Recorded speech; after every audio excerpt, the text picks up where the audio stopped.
E aí pessoal, tudo bem? Começando mais um vídeo aqui no canal, dessa vez para falar sobre Vitória 2, Internacional 1, uma goleada rubro-negra, né? Esse é o sentimento depois de um jogo tão sofrido, a primeira vitória na Série A do Campeonato Brasileiro. Vamos falar muito sobre essa partida, aproveita, já se inscreve aqui no canal, deixa o seu like também no vídeo, compartilha com seu amigo rubro-negro, com seu amigo tricolor, afinal a gente fala de tudo sobre o futebol baiano por aqui. Começando a falar dessa partida, primeiro é importante citar a torcida, né? A torcida foi muito importante no jogo deste domingo, apoiando o time desde o começo da partida, ou melhor, antes mesmo da bola começar a rolar por aqui. Corredor rubro-negro, no início da partida a gente já viu, desde o momento que os times ficaram perfilados ali para a execução do hino estadual, do hino nacional, torcida fazendo muita festa, apoiando muito o time, cantando bastante, passando aquela energia positiva. Algo que aconteceu, por exemplo, naquela primeira rodada de Série B contra a Ponte Preta, né, que o time não estava nem merecendo todo esse apoio, mas a torcida comprou a briga, a torcida realmente decidiu estar do lado do time num momento de dificuldade. E isso é muito importante, né? A gente já percebeu que o Vitória precisa desse apoio do torcedor, o Vitória é outro time quando tem a torcida do lado, e isso a gente pode perceber que teve influência dentro de campo, principalmente naqueles primeiros 15, 20 minutos, né? Porque logo no início da partida, com 4 minutos de jogo, o William Oliveira abre o placar para o Vitória. Uma boa jogada trabalhada até pelo time ali, né? Teve um pequeno bate-rebate, a zaga do Internacional acabou vacilando com o Thiago Maia, né? O Alejandro não tinha nada a ver com isso, pegou a bola, tocou para o William Oliveira, que de canhota bateu o rasteiro e marcou o primeiro gol do Vitória na partida. A partir do primeiro gol, era até muito difícil traçar o panorama do jogo antes do gol, né? Porque saiu com 4 minutos, mas a partir dali o Inter tentou acalmar um pouco o ânimo da partida, né? Tendo um pouco mais de posse, tentando controlar um pouco mais as jogadas, com um pouquinho mais de volume, mas faltou um pouco mais de vontade, né, de buscar o empate. O time estava sendo muito estéril na sua criação de jogadas. Então o Vitória estava sofrendo muito pouco na partida até ali e aproveitou mais uma ótima escapada para fazer o que seria o segundo gol do Vitória na partida. Uma jogada que começa pela esquerda, o Oswaldo inverte a bola muito bem, Mateuzinho toca à frente para o Lepo, que faz o cruzamento e aí consegue fazer o segundo gol da partida, o Alejandro muito bem colocado ali no meio da área. Claro que virou uma festa absoluta aqui no estádio do Barradão, mas o gol acabou sendo anulado, né, por um impedimento do camisa 9. E depois desse gol anulado, aí sim a gente começou a perceber que o Inter talvez tenha acendido o alerta, né, de perceber que, opa, acho que a situação pode ficar um pouco preocupante pra gente se a gente não se movimentar aqui nessa partida. E o Inter começou a ter um pouco mais de oportunidades, né? Teve uma descida ali com o Alário, acabou batendo por cima num lance que estava impedido. O Alejandro até bem que teve uma outra chance, bateu por cima também na sobra da falta do Camutanga, mas o Inter terminou a primeira etapa com mais chances, né? O próprio Wanderson batendo ali na rede pelo lado de fora, o Inter começou a criar alguma coisa. No segundo tempo, eu estava muito curioso para ver como é que os times iam se comportar, porque a gente já vinha nessa tendência de crescente do Inter, com o Vitória se recuando um pouco mais, tentando administrar o resultado, por não conseguir manter o ímpeto defensivo também que teve nos primeiros minutos da partida. Então, estava curioso para ver como seria a performance dos times na segunda etapa, e o que se viu foi realmente uma continuidade do que já era tendência, né? O Inter continuou crescendo em volume de jogo, em domínio de posse de bola, e o Vitória continuou recuando e chamando o time do Internacional consequentemente. Mas devo dizer que o segundo tempo foi mais morno do que o Inter gostaria. O Inter teve mais posse, teve mais volume, levou sustos para a torcida rubro-negra, mas não foram tantas chances assim criadas contra o gol do Lucas Arcanjo. O Vitória ainda assim conseguia ter alguma tranquilidade dentro da partida. É claro que quando você escolhe sofrer, quando você escolhe testar o quanto você sabe sofrer, você não vai ter uma partida fácil, não vai ter uma partida sossegada. Mas dentro do que era possível, o Vitória conseguiu fazer um bom papel defensivamente no segundo tempo, até que, numa jogada que está todo o time do Vitória na área do Internacional, o Mateuzinho comete um vacilo clamoroso, que poderia ter sido fatal, perde a bola ali numa tentativa de passe que acaba sendo um passe errado, o Inter rapidamente aciona o Wesley lá na frente, ele dribla o Lucas Arcanjo, faz valer a lei do ex, é aquele mesmo Wesley que jogou aqui em 2019,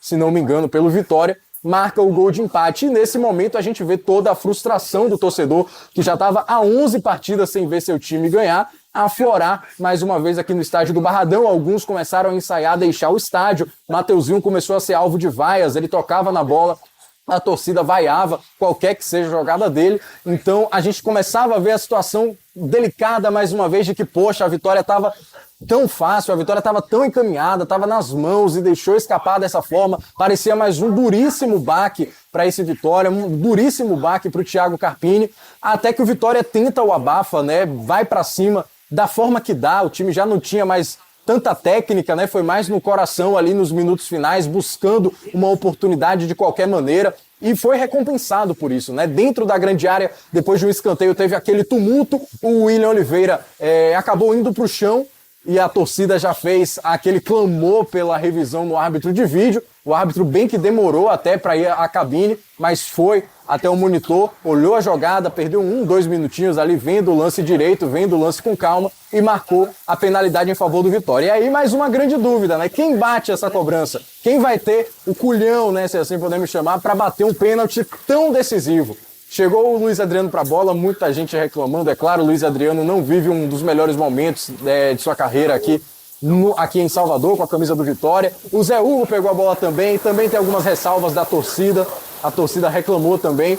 E o Wagner Leonardo, ele sim pegou a bola para bater e acho que foi a decisão mais acertada. Não falo nem pelo resultado final, que foi o gol, mas porque é um jogador que tinha o direito de errar, um jogador que tem moral com o torcedor, então ele de alguma forma tinha esse direito e por isso talvez estivesse um pouco mais leve de uma cobrança que pesava 1 tonelada nos ombros de qualquer que fosse o batedor. E o Wagner Leonardo pegou essa bola, mesmo não sendo a dele, não é um finalizador nato, não é um grande cobrador de pênaltis, mas pegou a bola, bateu no meio, bola de segurança e fez o segundo gol do Vitória para explodir o Barradão, para acabar com essa sequência extremamente negativa. A gente está falando aqui de 11 jogos sem vencer, uma sequência de derrotas muito grande nesse meio do caminho também, que não acontecia desde o tempo que o Vitória ainda nem era um time profissional. Então, um momento extremamente delicado de um time que estava na lanterna do Campeonato Brasileiro, consegue bater um dos melhores elencos do futebol nacional. É claro que o Inter estava desfalcado, não tinha o Borré, não tinha o Valência, não tinha o Rocher, não tinha o Alan Patrick,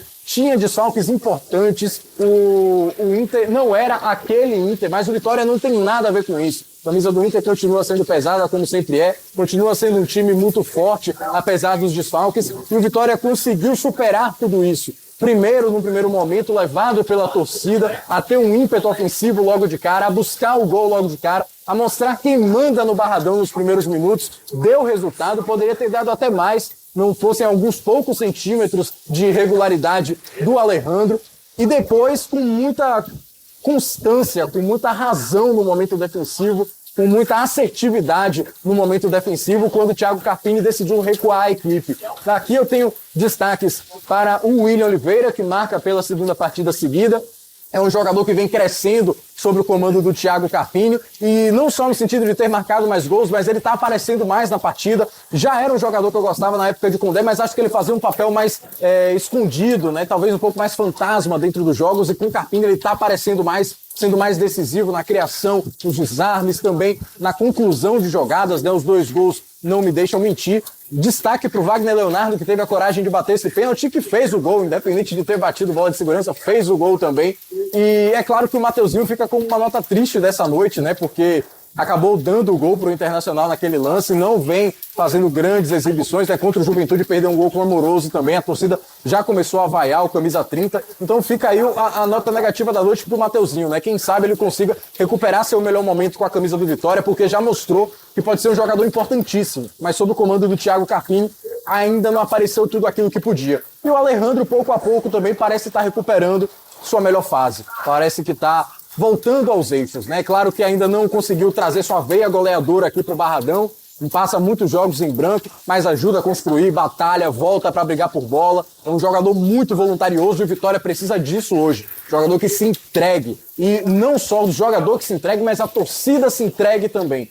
Por alguns momentos eu achei que a torcida do Vitória ia abandonar o time nesse Campeonato Brasileiro com a sequência ruim que o time estava vivendo, mas a partida de hoje provou o contrário. Não só provou o contrário, como provou que com o apoio do Barradão lotado, o Vitória é competitivo. O Vitória é capaz de buscar resultados que parecem difíceis e improváveis. Então esse apoio não pode parar por aqui. Não pode ter sido uma ocasião, uma ocasionalidade, um feito específico desta noite.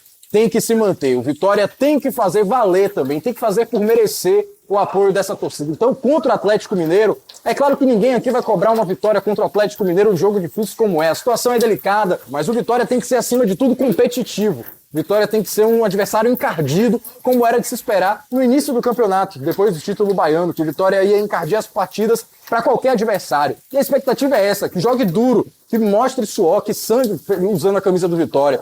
Mas se isso for feito, eu tenho certeza que a torcida vai estar apoiando na rodada seguinte e que isso pode sim tirar o Vitória dessa situação dificílima que vive. A situação não é fácil, Vitória segue na zona de rebaixamento, são apenas 6 pontos. Estamos falando de uma campanha bastante ruim do Vitória até agora, mas a partida de hoje sim foi um alento. O jogo contra o Juventude já clareou um pouco as informações, mas era um adversário ainda recém-promovido, um adversário que o Carpini conhecia muito bem, agora não. Foi uma situação completamente diferente, um adversário mais qualificado, dentro de casa, superando situações bastante adversas. Então, a partida de hoje traz um norte bastante positivo para o Vitória, que o time precisa se agarrar nisso. Não pode deixar essa oportunidade escapar, não pode deixar essa maré positiva passar, porque o Vitória passou por momentos muito ruins nesses últimos 11 jogos e precisa aproveitar ao máximo esse momento positivo para fazer valer, para fazer uma sequência bacana nesse Campeonato Brasileiro.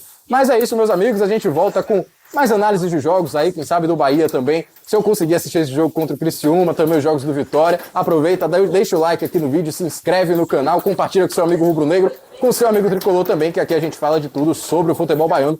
Um abraço a todos, tchau, tchau.